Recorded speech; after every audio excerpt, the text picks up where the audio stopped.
नमस्कार दोस्तों, आज हम आपको प्रधानमंत्री की पावर एवं ड्यूटीज़ के बारे में बताने जा रहे हैं, जिनका एक महत्वपूर्ण रोल हमारे देश में होता है। वैसे तो कई सारी शक्तियाँ और कर्तव्य होते हैं, लेकिन फिर भी इनमें से प्रमुख शक्तियाँ और कर्तव्यों को बताने का हम प्रयास कर रहे हैं।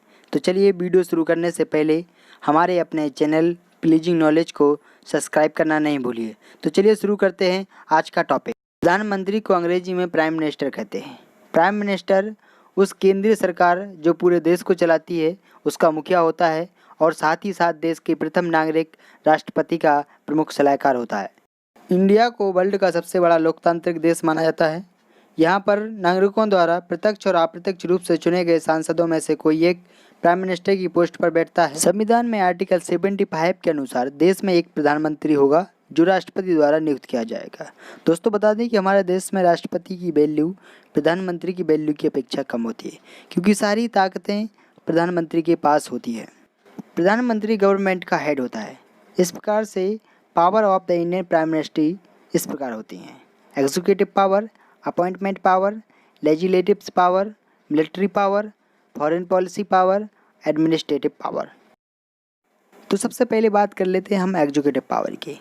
एग्जीक्यूटिव पावर के द्वारा प्राइम मिनिस्टर अपने सांसदों में से किसी को मंत्री चुन सकता है और उनके कार्यों को बांट सकता है और उनको आवश्यकता अनुसार उन मंत्रियों को पद से स्थगित करने पर विवश भी कर सकता है। अपॉइंटमेंट पावर में प्रधानमंत्री अपने सुझाव के अनुसार राष्ट्रपति से कुछ अधिकारियों की नियुक्ति करवाते हैं, जैसे chief election commissioner of India, comptroller and auditor general of India, attorney general of India, solicitor general of India, RBI governor etc।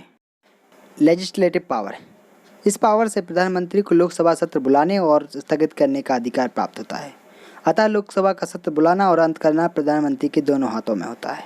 Military power, वैसे तो आर्मी की कमान राष्ट्रपति के हाथ में होती है, क्योंकि राष्ट्रपति कमांडर ऑफ चीफ होता है, परंतु प्रधानमंत्री की सलाह पर फैसले लिए जाते हैं, क्योंकि प्रधानमंत्री पॉलिटिकल हेड होता है और यह सभी पॉलिटिकल निर्णय लेने का अधिकार रखता है।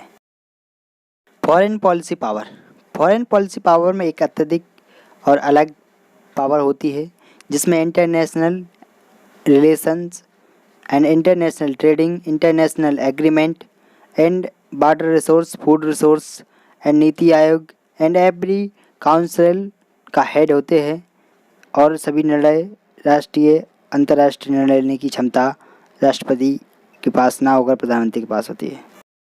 एडमिनिस्ट्रेटिव पावर, इस पावर के माध्यम से प्रधानमंत्री अपने सभी राज्यों का एक प्रमुख प्रबंधक के रूप में कार्य करते हैं और वह अपने सभी राज्यों में और सभी विभागों के अंगों में अपनी इच्छा के अनुसार कार्य करवाने की शक्ति पावर रखते हैं।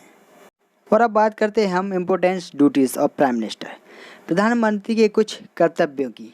प्रधानमंत्री की जनता के प्रति कुछ कर्तव्य होते हैं, उनको निभाना पड़ता है।